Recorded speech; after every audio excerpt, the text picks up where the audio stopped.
Okay friends, so we will start. So now we have 4 centers connected, or they'll be joining very soon. So in the introductory session, we'll discuss the fundamentals on industrial automation and robotics. So madam, you can switch to presentation.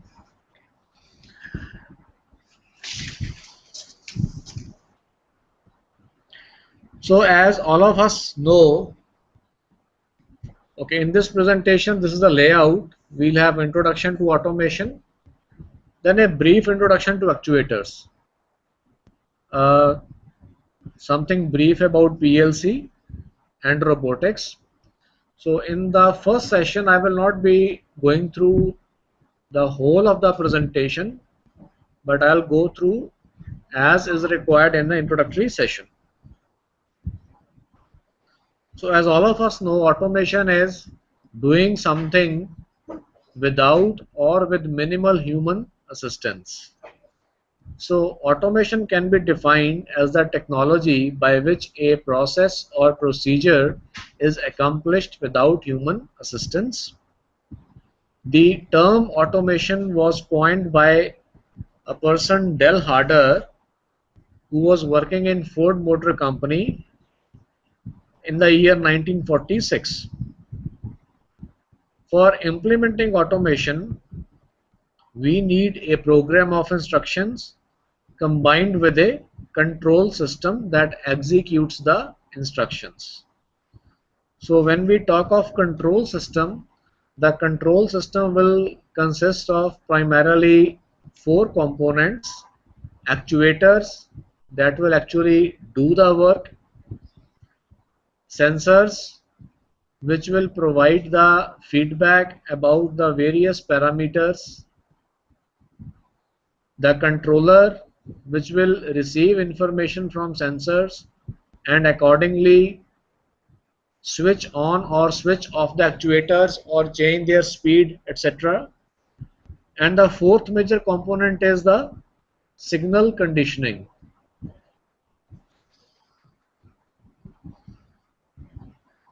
Now if we talk of levels of automation, then we can divide the automation into 5 levels.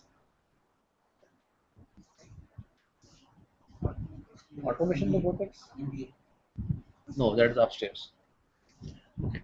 So levels of automation, we have at the topmost level, enterprise level, then plant level, then cell or system level, machine level, and device level. When we talk of enterprise level, there we have major functions which are required for planning, marketing, accounting, design, research, master production scheduling. That is the functions which are concerned with the top management, or you can say about the sales and procurement. At plant level, then we talk of planning the manufacturing. So here we have order processing, process planning, inventory control, purchase, material requirement planning, shop floor control, and quality control, etc. Then we come to actual manufacturing, where we have cellular or system level. Here we have part dispatching and machine loading, coordination amongst the machines, material handling systems, and collecting and evaluating inspection data. So as a cell or a group of machines will consist of a number of machines. So next is the machine level. So within a machine level, we have automation pertaining to sequencing, timing, and overall control. So for example, in a machine we'll have sequencing, we will load a workpiece, clamp a workpiece, then a tool will start. Similarly, timing, a machining operation may be performed for a given time. And the overall control of the individual machines. And finally, we have the device level, where we have control of individual actuators. At this level, we talk of actuators, sensors, and other hardware elements like signal conditioning and controllers. So in this course, we are mostly focused on the device level, and where we will learn that how different components they are combined to form the fundamental of automation. Now, talking of fundamental of automation, as all of us are aware, today all the machines are a combination of mechanical, electrical, electronics, software, etc. So the foundation of automation is, we can say, mechatronics, which is integration of mechanical, electrical and microprocessor based control systems. Any process that we carry out is basically mechanical because all manufacturing will require some kind of machining or forming or joining, which has to be performed by actuators. Now, actuators may be electromechanical, or they may be electrohydraulic or electropneumatic, and their control is primarily microprocessor based along with the software. Right. So mechatronics term was coined by a Japanese engineer, Mr. Tetsuro Mori, from Yaskawa Electric Company in 1969 to reflect the merging of mechanical and electrical engineering disciplines. So Yaskawa Electric Company is still a very famous company for electric motors and robots. The term mechatronics gained legitimacy in academic circles in 1996 with the publication of the first referred journal, IEEE and ASME Transactions on Mechatronics. So this journal is a joint publication of 3 IEEE societies and 1 ASME society: IEEE Industrial Electronics Society, Robotics and Automation Society, Laser and Electro-Optics Society, and ASME's Dynamic Systems and Control Division. Now going a bit more through the history, if we talk of the decade of 1917s, so there mechatronics was concerned mostly with servo technology used in products such as automatic door openers, vending machines and autofocus cameras. So these applications were simple in implementation. The approach encompassed the early use of advanced control methods. In the next decade of 1980s, as microprocessors became smaller yet powerful, engineers began to embed microprocessors in mechanical systems to improve their performance. Numerically controlled machines and robots became more compact, while automotive applications such as electronic engine controls and anti-lock braking systems, they became widespread. Then in 1990s, the internet or the communication technology was added to the mix, yielding products that could be connected in large networks. This development made functions such as remote operation of robotic manipulator arms possible. Micro-electromechanical systems, commonly known as MEMS, such as tiny silicon accelerometers that trigger automotive airbags, arrived on the scene. Now, in the past 2 decades, that is in the decade of 2000 and in the present decade which is going on, something more has actually now come in, which is not present in my presentation, but otherwise I will discuss it. So in 2000, technologies such as data mining, cloud computing, they arrived on the scene. And internet also, it became pervasive, and I think in the decade of 2000, we could not believe that life is possible without internet. As a result of this, in the present decade, that is 2010, another technology known as IoT, that is Internet of Things, is now fast becoming a reality, and by 2020 or 2025 it is estimated that more than 50 billion devices will be on the Internet of Things network. In fact, the manufacturing industry is already awake to this situation, and in 2010 in Germany a standard called as Industry 4 standard has been proposed. So Industry 4 has been named so because now they are calling it the fourth revolution in industry. The first industrial revolution is attributed to steam power. When steam power was, they started to use steam power for industrial machines. Then second industrial revolution is concerned with the electrical energy. The third with electronics, because the miniaturization of electronics, it resulted in automation going to a very, you can say, large level. So the fourth is now called as Industry 4 revolution, because here now we have the automation, the data mining, the cloud computing and Internet of Things, which is going to revolutionize the manufacturing industry. Now coming back to our present course on automation, uh, first of all let us see an example of servo feedback. Right. Now when we talk of manufacturing, as I said, we may have a machining, a forming or maybe a joining process. Even nowadays we have a rapid prototyping technology which is called as additive technology. Even if we consider that, the fundamental is that a workpiece will move relative to a tool. So in this application, let us consider a work table on which a workpiece is to be mounted, and this work table is to be moved through a distance x, which is a function of time.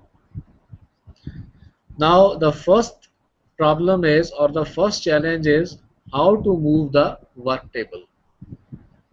Naturally, if we want to move a table or a chair on the floor, we can use muscle power, but when we are talking of a machine, the work table will be moved by an actuator, so very commonly by an electrical actuator. So here we see electric motor which is coupled to the work table. Now the coupling is through lead screw mechanism. Electric motor is now electromechanical device. The lead screw is a purely mechanical device along with the work table. The electromechanical motor will provide us a mechanical motion in the form of a rotary motion when electrical energy is given to it.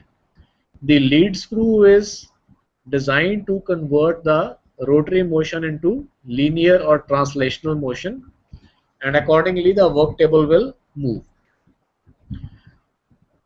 Now here our problem is to move the work table through X. So if we keep on rotating the motor, ultimately the work table will be stopped by mechanical stops on the two extremes. But not considering the mechanical stop, say we want to move it through 5 millimeter or 5 inches, anything, that is small x. So to move it through a certain distance, it is very fundamental that we measure that how much that table has moved. So for measuring, we will need some kind of a sensor which will measure the displacement of the work table. So the sensor will keep on measuring the instantaneous displacement of the work table and provide information to the system. Now, as an automation, it is the controller which will control the whole process. So it is fundamental that the sensor that we use is a kind of sensor which will convert the mechanical parameter into a electrical signal. So this electrical signal will be then given to a controller, and to the controller the operator or the user had already given a position command, that is how much X we want the work table to move.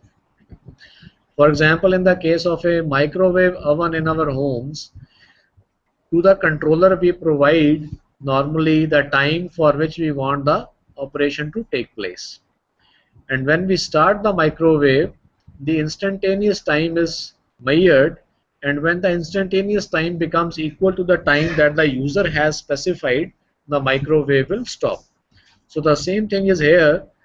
The user has provided to the controller the reference position, that how much displacement the work table should go through, and the sensor now provides the instantaneous position of the work table.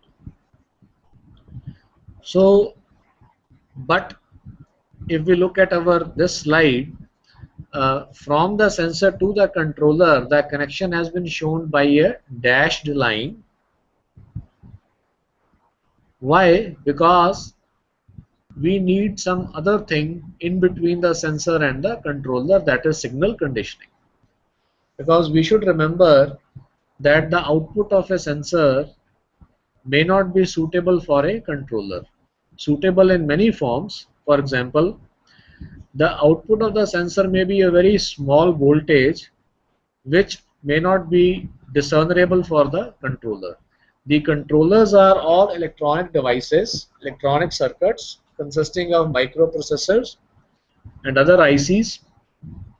So they may be working on 5 volt, 10 volt, 12 volt, etc. Whereas the output of a sensor may be in millivolt or even microvolt. So first thing is that the output of the sensor has to be amplified. Second is the controllers are all digital devices which work on digital signals, whereas a sensor in this example, since it is measuring displacement, which is an analog variable, so the output of the sensor will be analog. So this analog signal has to be converted into a digital format. So at least these two conversions are required, some kind of amplification and conversion from analog to digital. Some other conversions or other functions are also required. For example, filtering, because the output of the sensor may contain some noise also, so that has to be filtered out so that only the desired signal is given to the controller. So all these things, amplification, analog to digital conversion, filtering, and maybe a few more, they are covered under the heading of signal conditioning. Now on the output side, the controller is connected to the motor again through signal conditioning circuit, so which may again consist of digital to analog conversion, some kind of amplification or attenuation, because there will be driver circuits for the motor. So in this manner, what we get is a closed loop system. So in the closed loop system, now we have a process which is the work table, which is to be moved through a certain distance. For doing that, we have the actuator, that is the motor, which is electromechanical device, and we have sensors, signal conditioning, and controllers, which sensors may be electromechanical or you can say electronics. Signal conditioning and controllers will be only electronics along with some software part. So what we see is that whenever we are talking of an automation system, the components from all the branches of engineering will play their role. So typically we have seen that at least the three fundamental components are controllers, actuators, and sensors. Now controllers can be a variety of types: microcontrollers, digital signal processors, programmable logic controllers, single board computers, personal computers. Right. Similarly, actuators, they may be based on electrical energy or they may be fluid power actuators, and variety of sensors for measuring different types of parameters like position, proximity, displacement, velocity, acceleration, force, pressure, liquid flow level, temperature, light, humidity, any gas, composition, anything. So that means an automation system consists of all type of components: mechanical, electrical, electronics, and software. So talking of purely mechanical components, we may have pneumatic and hydraulic actuators, kinematic chains, cams, gear trains, belt and chain drives, bearings, etc. Electrical, we may have solenoids for small movements, for example in fluid power control valves, then AC motors, DC motors, stepper motors, and we'll have a different type of electronic component like operational amplifiers, analog to digital converters, that is ADC, digital to analog converter, that is DAC, filters, data acquisition systems, controllers, etc.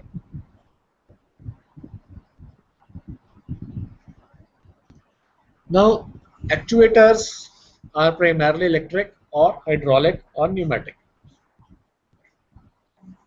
So what you see on the computer screen is a brief comparison between three types of actuators uh, on different you can say parameters like energy source, energy storage, distribution system, energy cost, actuator, force, and hazards. Electrical energy, electrical actuators, they take their energy from outside. That is from we in our industry or in our homes we receive the electrical energy from outside from a power station through a grid. Hydraulic and pneumatic actuators are electric motor or diesel engine driven. Energy storage is limited in electrical actuators. We can store energy in batteries. In hydraulics also it is limited. In the form in accumulator we can store oil at high pressure, but it is good in pneumatic systems. We can store energy in large reservoirs, that is a compressed air can be stored in large reservoirs. Distribution system is excellent with electrical systems because there the losses are minimal. In hydraulics, it is limited. In pneumatics, the distribution system is good in between the electrical and hydraulic systems. Energy cost is lowest in electrical systems and highest in pneumatics. Actuators, AC motors are very cheap. In fact, they are called the workhorse of the industry. In DC motors, we can have good speed controls and we can also have short linear motions with solenoids. In hydraulics, we have low speed but with very good speed control, and we can have large linear movements. Similarly, in pneumatics also we can have large linear movements directly. We have a wide speed range, but the speed control is difficult, and even position control is difficult because of the compressibility of the air. Force-wise, electrical systems give a low power to weight ratio. Hydraulic systems give the highest power to weight ratio, and pneumatic systems give medium power to weight ratio. Hazards wise, electrical systems, there is a danger of electric shock. In hydraulic system, if there is oil leakage, it is dangerous. People can slip, oil can catch fire, and it also doesn't look good. In pneumatic systems, we don't have any hazards except for noise when the air leaks.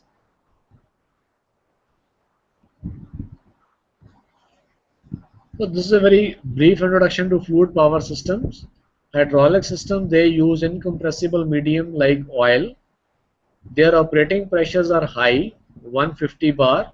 So as our atmospheric pressure is nearly 1 bar, so you can see the operating pressures are quite high. But they produce noisy and wear-inducing shocks in the piping as it works at high pressure.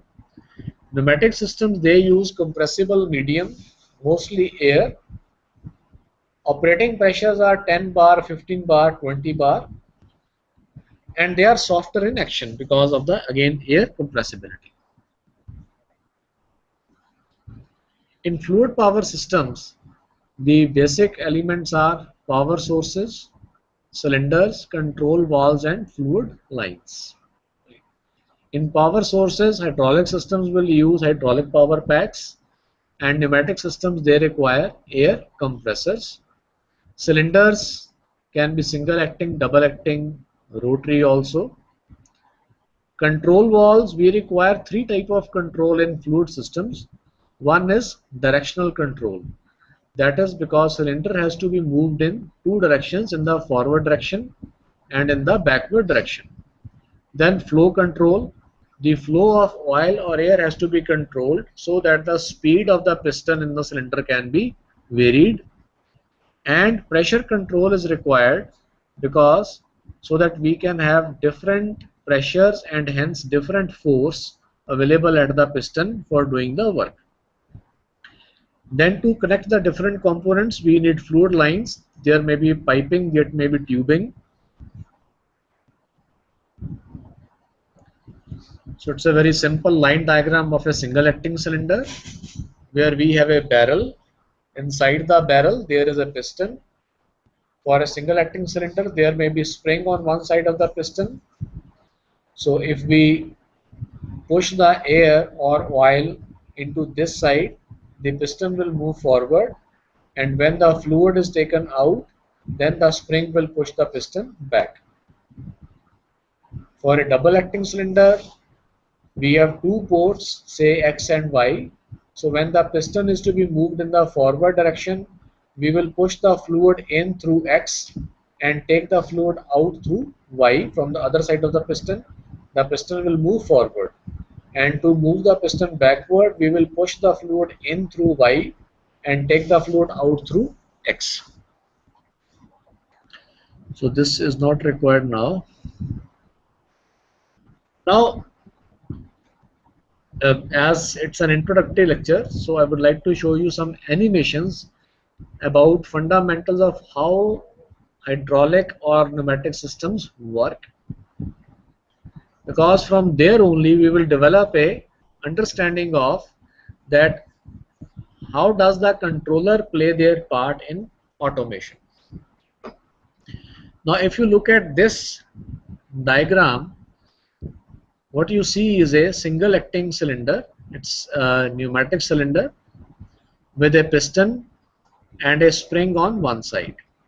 The other side of the piston is connected to a directional control valve, which in this case is a 3x2 valve. Now it is called 3x2 because it has three ports. The first port is the pressure port, which is connected to the air compressor. The second port is the working port, which is connected to the cylinder. And the third port is the exhaust port through which air can be released to the atmosphere. The valve has a body in which the ports are made, and inside the body there is a spool. This spool can be moved down by applying a mechanical force here or a manual force, and it can be moved up by this spring. So when no mechanical force is acting on it, the spring will keep the spool in this position, and in this position, as you can see, the pressure port is blocked. The pressure port is blocked and the working port is connected to the exhaust port. Therefore, the pressure is atmospheric in this area, in this tube, and on the left hand side of the piston. When we will move the spool down, the larger diameters of the spool will block the exhaust port, and the pressure port will get connected to the working port. The compressed air will flow into the cylinder and the cylinder piston will move forward. So let us see the animation. So when I run the animation, you will see immediately a dark blue color occupying this portion. So the dark blue color indicates compressed air.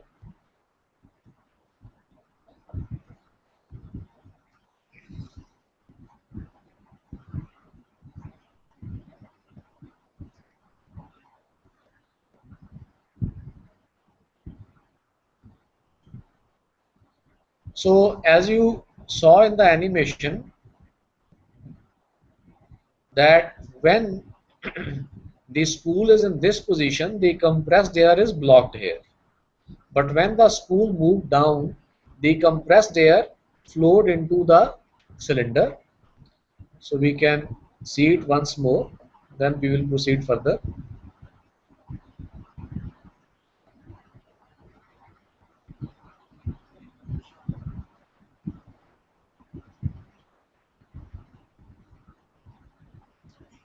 Okay. Now let us see a double acting cylinder. So in this we don't have a spring in the cylinder. So that means air has to be pushed in on two sides of the cylinder depending upon which direction do you want to move the piston. So for this now we are showing here that we are using two 3x2 valves. To move the piston forward, we will operate this valve so that compressed air from the cylinder through the T connector and through this valve will flow to this side of the piston, and the piston will move forward. And when we want to move the piston backward, then we will operate this, the other valve. So then the air from the compressor through the T connector will flow through this valve and go into the cylinder on the other side of the piston, and the piston will be pushed backward. So let us see its animation.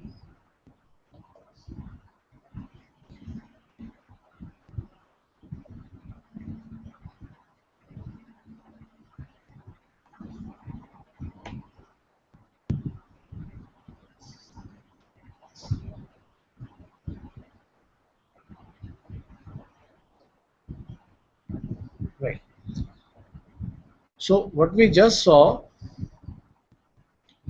that when we start the simulation, when both the valves are closed, the compressed air is blocked here as well as here. So only when we operate a particular valve, accordingly the air flows into the cylinder and then the cylinder piston moves. Now up to this point we have used valves which are purely mechanical. Now in the next step we have a electromechanical system. Here the cylinder is same, that is double acting, but now the valve is different. Number one, instead of two valves we have only one valve. Number two, the configuration of this one valve is different. So this is a 5x2 valve. Why? Because it has 5 ports. First is the pressure port, then second and third are the two working ports, then fourth and fifth are two exhaust ports. So we say 3x2 when the valve has 3 ports but 2 positions. So if we recollect our previous animations, the valves had only two positions. In one position, the pressure port was connected to the working port. In the second position, the working port was connected to the exhaust port. Here also we have two positions. In one position, which you can presently see, the pressure port is connected to working port A, and the second working port B is connected to the exhaust port S. Whereas in the second position, when this spool will be moved towards left against the spring force by this electrical solenoid, what will happen? Pressure port P will get connected to B and working port A will get connected to the second exhaust port, that is R. Now this electrical solenoid it requires electrical energy which will be provided through the switch. So when the switch is open, the coil is not energized and the spool remains in the position that is being presently shown. But when the switch is closed, the circuit is completed, the coil will be energized. So the coil will then pull the spool towards the left against the spring force and the position will change. Let us see the animation of this.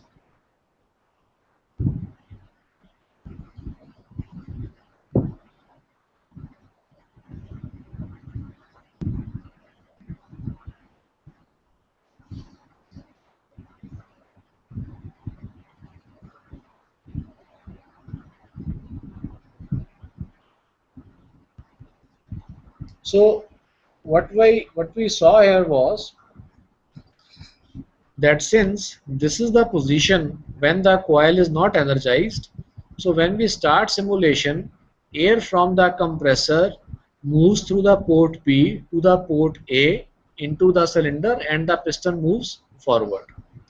When we operated this switch, the coil was energized, it pulled the spool towards the left, then the port A was connected to exhaust port R and pressure port P was connected to a working port B, and accordingly the piston moved backward. So let us see the animation once more.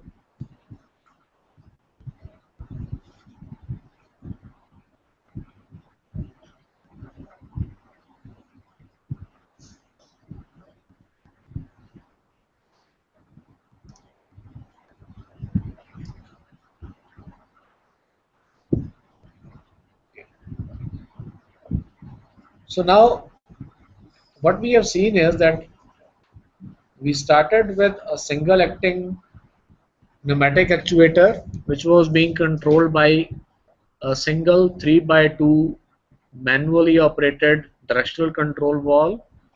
Then we saw the operation of a double acting cylinder operated by two 3x2 manual directional control valves. And now we have come to electropneumatics, where the directional control valve is not operated manually but by electrical means. Now the next step is incorporating the controllers, right? And basically, because here if you see, this switch is being controlled manually, right? So the construction of the switch shows it's like a doorbell switch. So you have to apply a force against the spring, and when you apply the force against the spring, the contacts are made, the circuit is completed, and the solenoid is energized. Similarly, when you release the force, the spring pushes the contacts up, thereby the circuit is broken or the circuit is open and the coil is de-energized. Now we want this switch to be operated not manually but automatically, so that will be done by a controller. So we can have a controller which may operate a relay. So this will be replaced by a relay, or it may be replaced by a electronic switch. So next we will see some videos. Right. In videos we will see a controller operating the pneumatic actuators, and those videos have been made in our lab only. So in this videos you will see a PLC being used. So as I said that in this session I will skip some of the slides because we will deal in detail with the PLC or programmable logic controller in tomorrow's session. But a very brief introduction. So what is a programmable logic controller? It is a digital electronic device that uses a programmable memory to store instructions and to implement functions such as logic, sequencing, timing, counting, and arithmetic in order to control machines and processes. Now a computer is also a digital electronic device. A computer also uses a programmable memory A computer can also store instructions, and a computer can also implement all these functions. The difference is that PLCs are designed to operate in industrial environment, that is under high temperature, vibrations, etc. So in brief, they are more rugged as compared to computers or laptops. Otherwise, technically, they are similar to PCs only. They have their microprocessors, they have their RAMs, their ROM, input output ports, and all the associated circuits. So if we just look at very briefly at the history of PLCs, the early machine control was through cams, gears, levers, etc. Then came the wired relay and switch control elements. Then programmable logic controllers came into existence in late 1960s, and this was done by US industrial environment, automobile, high temperature, vibrations, etc.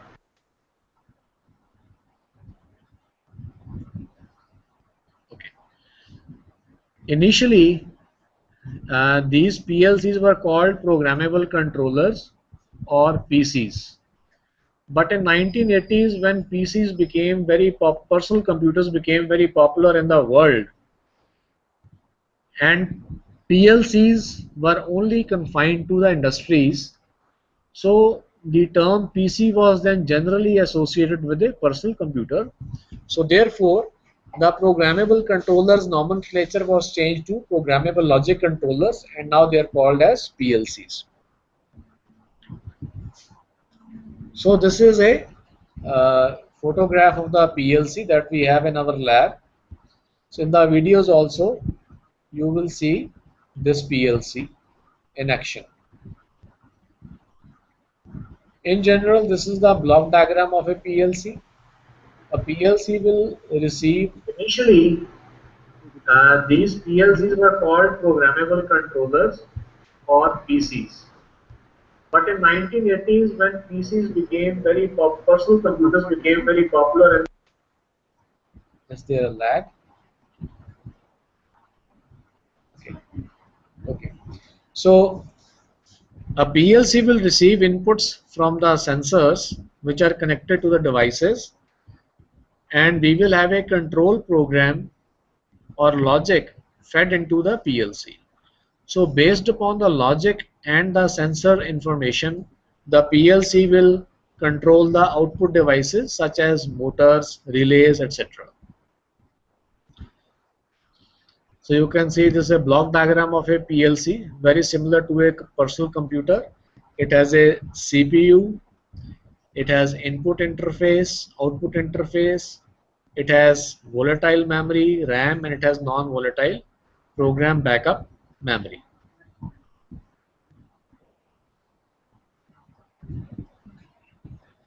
So if we compare PLC versus PC, a personal computer is optimized for calculations and display tasks. And moreover, a personal computer is a very general device, control program or logic fed into the PLC. So based upon the logic, it relies on software for running different types of programs. A computer is programmed by specialists, whereas a PLC is designed for logic control and regulation tasks. It is programmed by non-specialists, and a PLC is well adapted to industrial environment. Now, for programming a PLC, we may connect it to a computer. The reason being that PLCs, they may be very small in size, and the display, the LCD display on them is also smaller in size, and sometimes they may have a very small control panel with limited number of keys. So it becomes cumbersome to program a PLC directly. So what we can do is we can easily make a program for the PLC on a computer where you have a full keyboard, screen, and an interface software for the PLC in which you will make the program and then transfer the program to the PLC. Now if we look at this elaborate block diagram of a PLC, what we see is a CPU, memory, communication channel for communicating with the PLC with a computer, power supply, and some kind of expansion connections. And we have input and output interfaces. But here, if you see in input and output interfaces, screw terminals for input lines and output lines are shown. In a computer, you have input and output interfaces in terms of USB ports, serial ports, parallel ports, etc. Whereas here we will have screw terminals where we will attach the wires from the sensors on the input side and wires from the you can say driver circuits of the output devices on the output side. So these are some of the features of typical features of PLCs. Like if we want to buy a computer, what we'll do is we specify a computers in terms of its clock speed, its hard disk storage capacity, its volatile memory storage capacity, the number of ports, especially USB ports these days. Whereas similarly in PLC also we specify that okay, what kind of power supply does it require? That is AC or DC. What is the capacity of programming? How many steps can be incorporated in one program? What is the execution speed? How many microseconds does it take to execute one step? How many inputs are there? How many outputs are there? And what is the type of inputs and outputs? Because here we may have analog and digital sensors or analog and digital outputs. Now, timers and counters are two very important parts of PLCs. So how many timers are there? Up to what time they can count? Similarly, how many counters are there and up to how much value they can count? And there may be other mathematical functions, some mathematical functions to say add or subtract the signals, or control functions like proportional integral derivative and fuzzy control, etc. So these are some major manufacturers of PLCs: Allen Bradley, Siemens, Omron, ABB, Mitsubishi, Koyo, etc. This we will skip. Next we will come to the videos for PLCs. Okay. So we have two questions. One was the role of electrical engineering in, I think, this directional control valves. Second is how to set the timings and directional control valves. So first question, as far as the role of electrical and electropneumatics is, that as we saw in this example, this valve is being operated by a solenoid. So in a solenoid you have a coil, and in the coil there is a conductor. Right? So when we supply a current to the coil, a force will act on the conductor and the conductor will move. So far whatever we have discussed, that is the role of electrical and electropneumatics. Otherwise, electric motors, AC motors, DC motors, stepper motors, so they are very, very important components of automation circuits. So when we talk of actuators, the electrical actuators are mostly used in automation, but even in hydraulic and pneumatics, because we are using electrical means to operate the directional control valves or flow control valves or pressure control valves.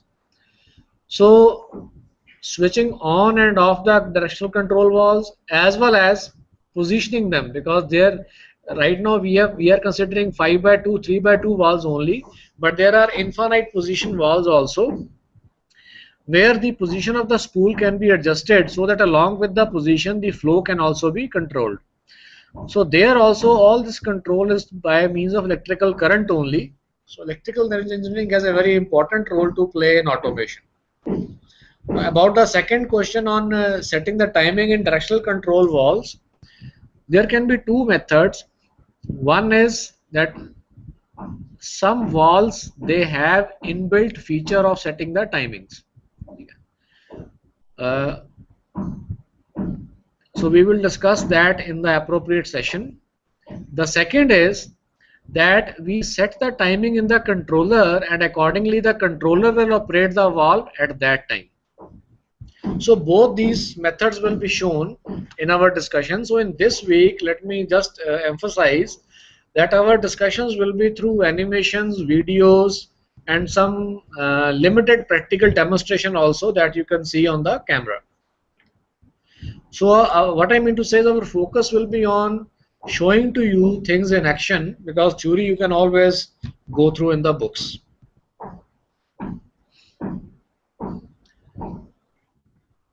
So we saw some fundamentals, we saw some animations of electrical actuators.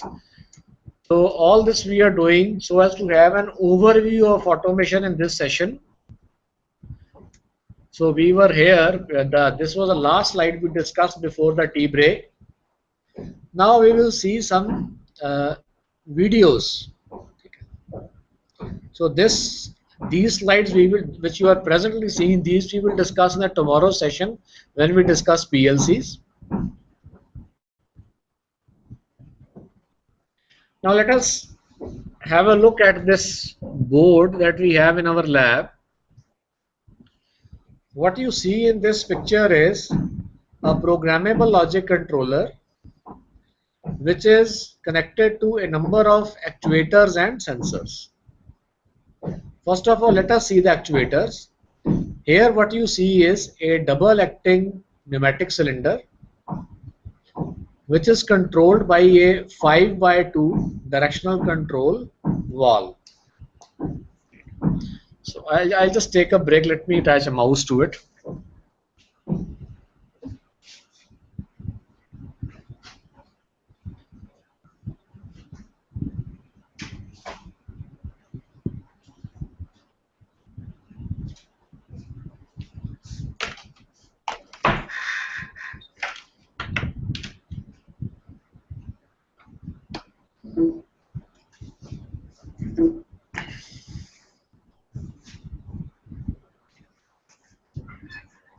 Okay.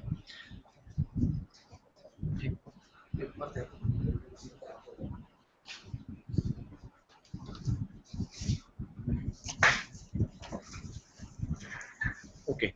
So as I said that this is a programmable logic controller that you are seeing. Then we have a double acting cylinder, pneumatic cylinder, which is controlled by this 5x2 directional control valve. Now this 5x2 directional control valve has two solenoids. In the animation that we saw, there was only one solenoid. So when we were operating the solenoid, the spool moved into one position, and when the solenoid was switched off, the spring pushed the spool to the other position. Here we have two solenoids, so there is no spring inside the spool.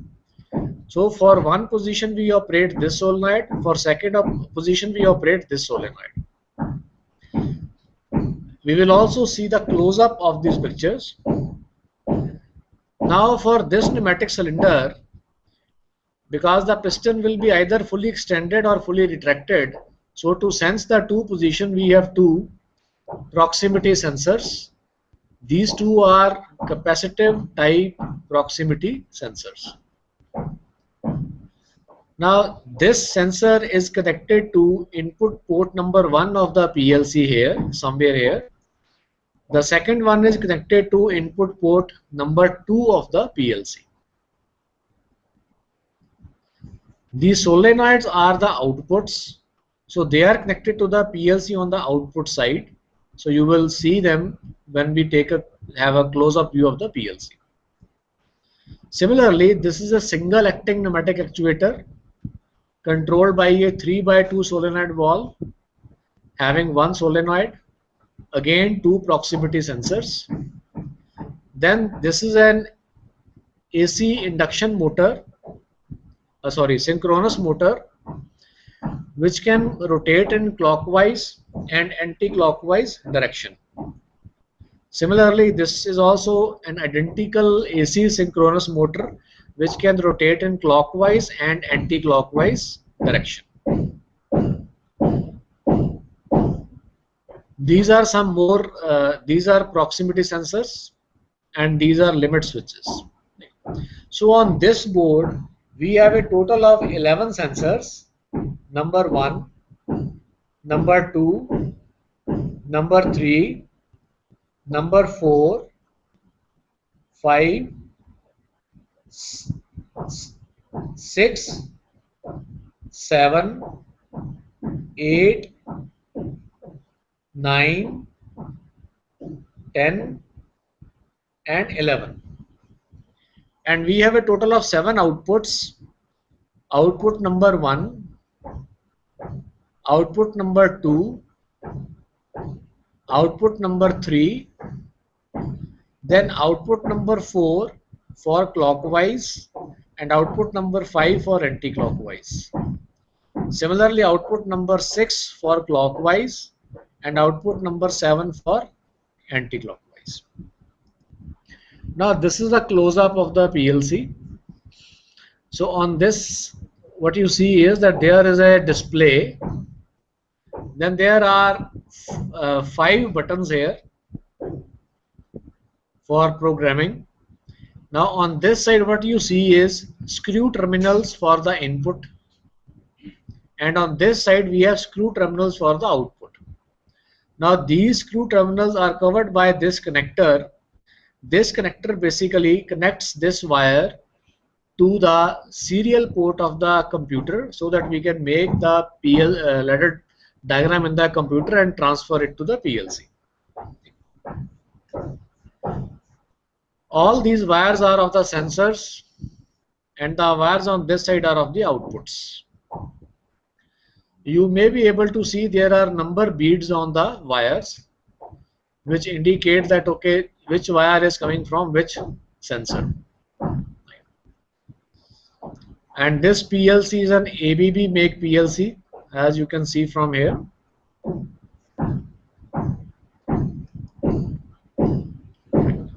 Now this is a close-up view of the single acting pneumatic actuator.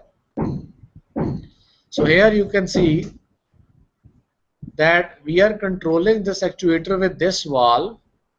Now physically this is a 5x2 valve because there is a pressure port. This is the pressure port. This tube is coming from the compressor. Working port 1 connected to the cylinder. Working port 2 which is blocked by a plug.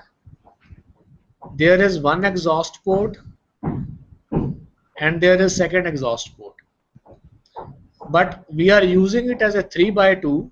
Reason being that this working port and this exhaust port are not being used. So we are basically using the pressure port, this working port and this exhaust port.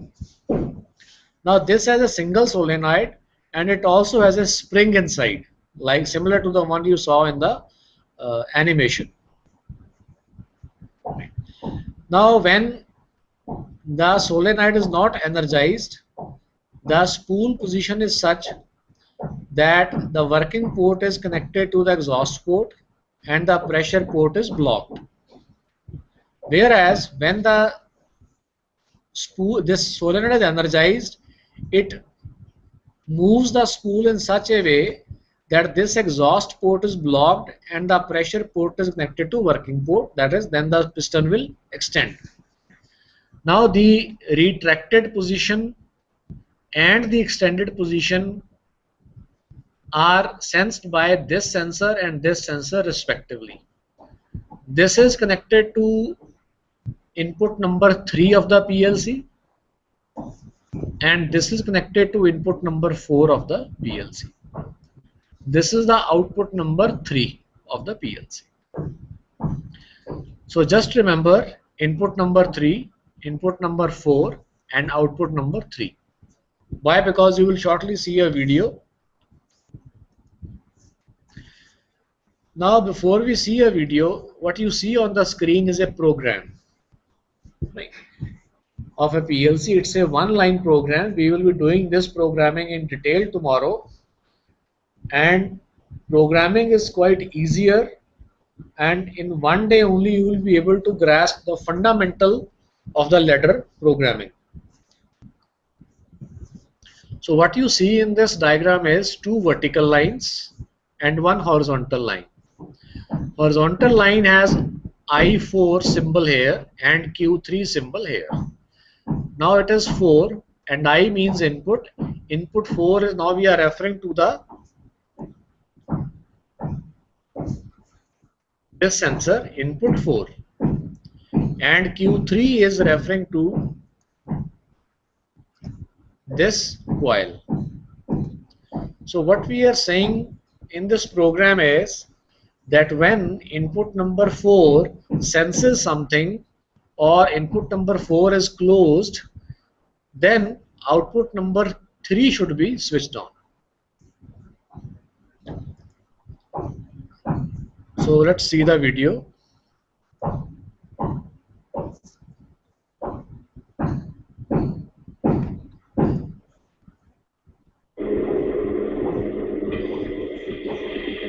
So what you will see in the video is, let me move the video a little bit.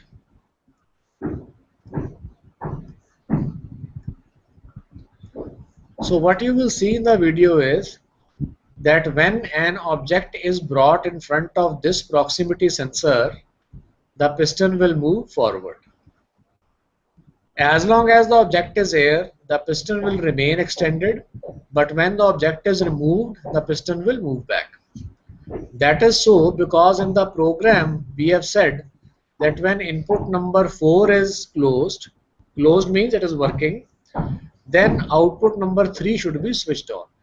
So when an object comes in front of this sensor, the sensor will give a signal to the PLC.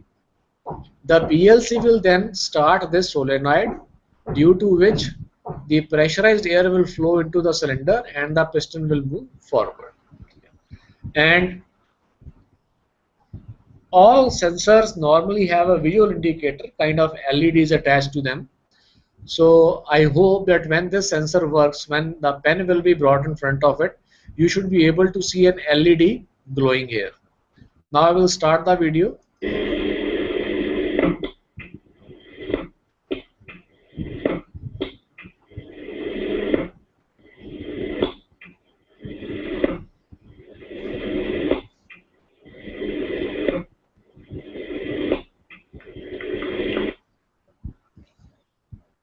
So now if we see that here we have made a small automation that when a sensor detects an object, the actuator works.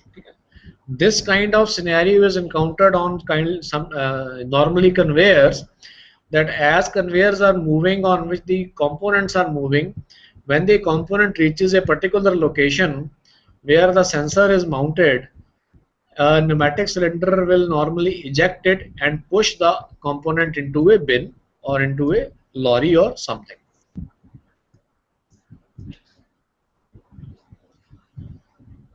Now we will not discuss programming here, but I'll just want to show you some more videos. Although we will see them tomorrow, but here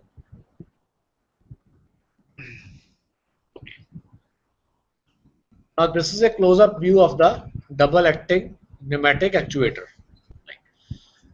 Now this is input number 1, this is input number 2, this is the directional control valve for this actuator, and this is the solenoid, that is output number 1, and second solenoid output number 2.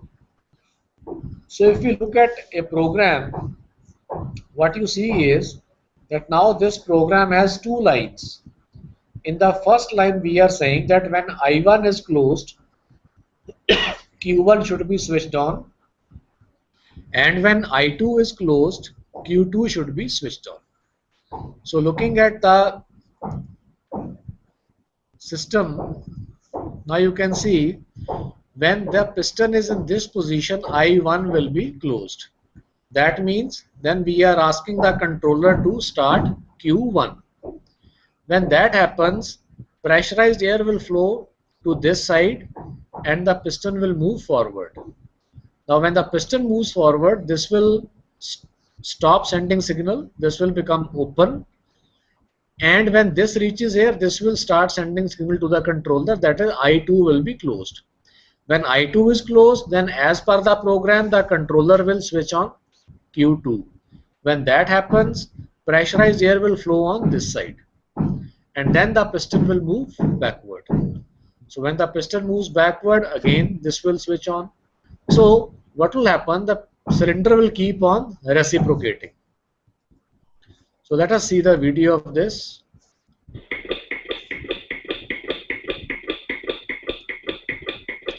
So because of this program, the cylinder will simply keep on reciprocating between the two extremes.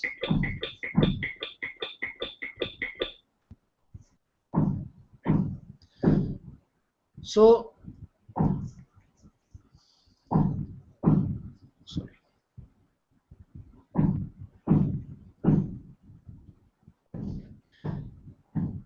what we see is that solenoids, which are electrical systems, they are actually moving, making the spool move inside the directional control valve, due to which the air flow is occurring in different directions.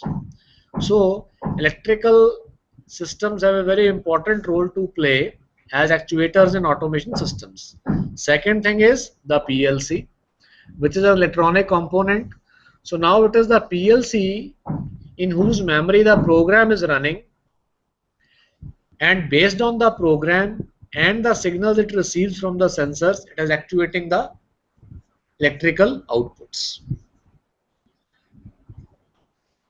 Now another question was that how timing can be done in DC valves. So as I said that we will discuss that in detail also, but today now let us see another system.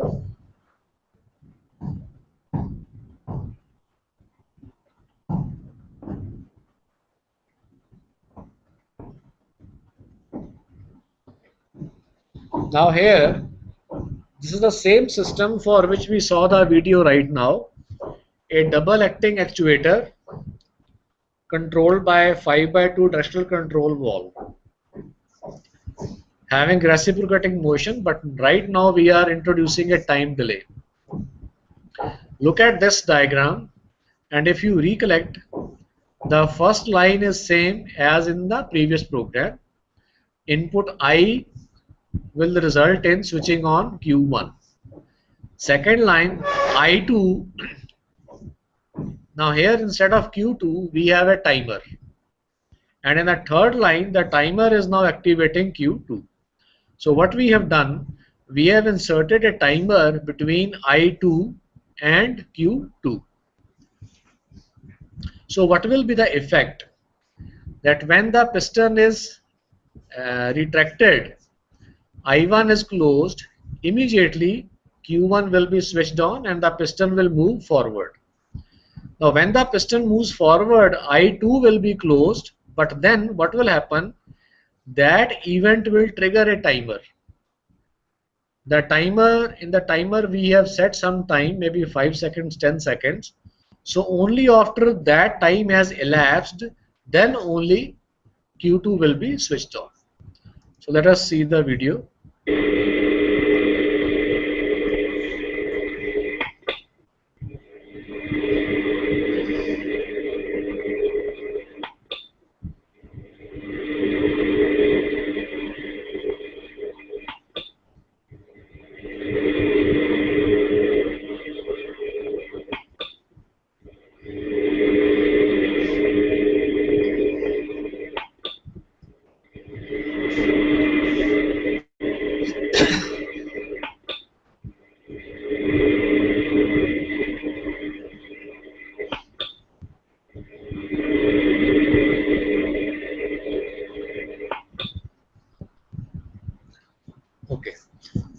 So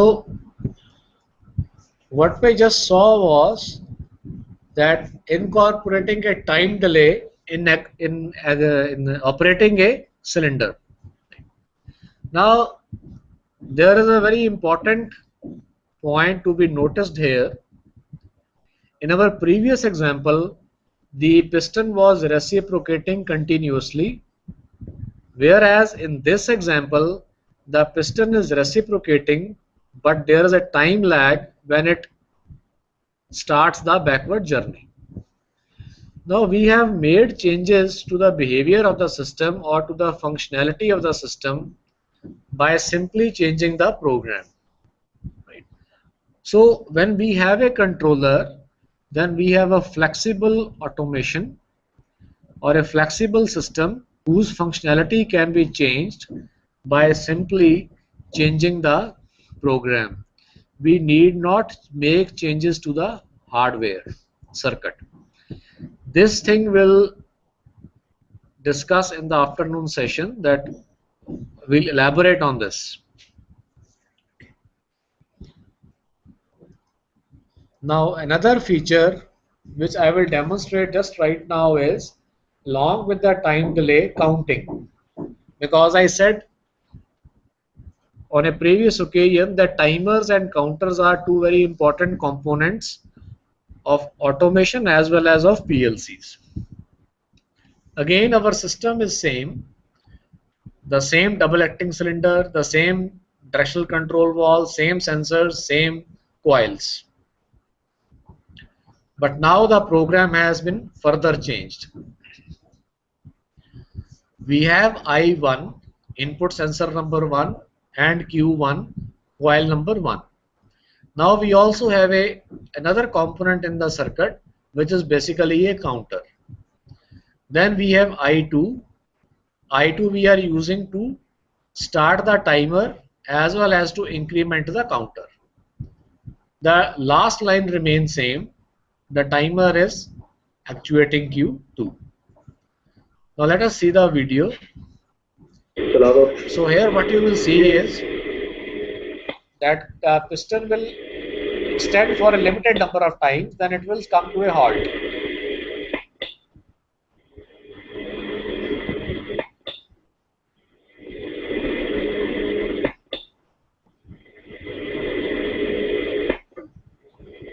So now the video is still running, but as you can see the piston has now stopped.